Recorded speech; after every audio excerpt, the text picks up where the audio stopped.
Meclis'te Doğu Türkistan meselesinin tekrar gündeme getirilmesi tesadüf değildir.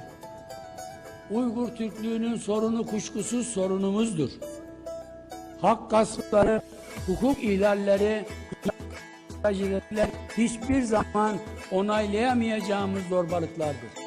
Fakat Milliyetçi Hareket Partisi karanlık mahfillerde hazırlanıp servis edilen kirli senaryoların zehirli akıntısına kapılmayacak, hiçbir telkine alet olmayacaktır.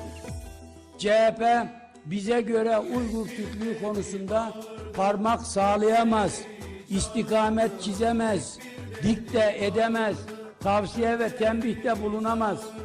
Onlar Moskova yolu gözlerken biz esir Türklerin davasıyla nefes alıyorduk.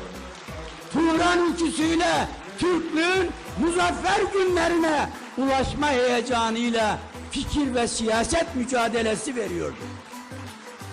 Çizdiğimizde kırıklık yoktur. Halen bu azimdeyiz. Bu ahlaktayız. Bu düşünce namusuna sahibiz. CHP kim? Doğu Türkistan'ı savunmak kimdir? Hele bir de Serok Ahmet var ki gürültü, patırtı çıkarmakta üstüne yoktur. Kalkmış bize soru sormuş. Doğu Türkistan'da yapılan zulme niye sessiz kalıyormuşuz? Kızını alamamış olacak ki Doğu Türkistan'ı kaça sattığımızı da sorularının arasına iliştirmiş.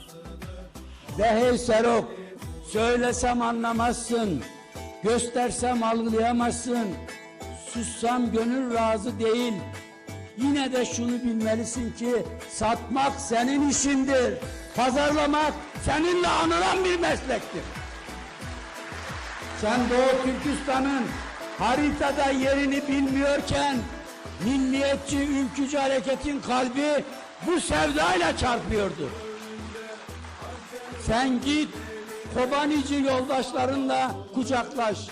Ecdadımızın geride kalan türbelerini boşaltmak için sözler ver.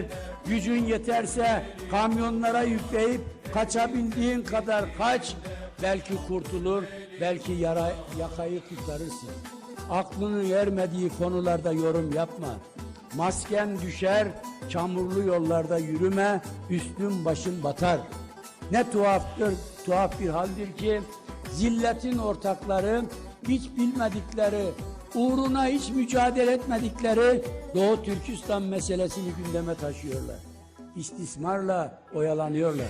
Çünkü bunların kulaklarına fısıldayan, önlerine talimatname koyan dış mihraklar görev başındadır.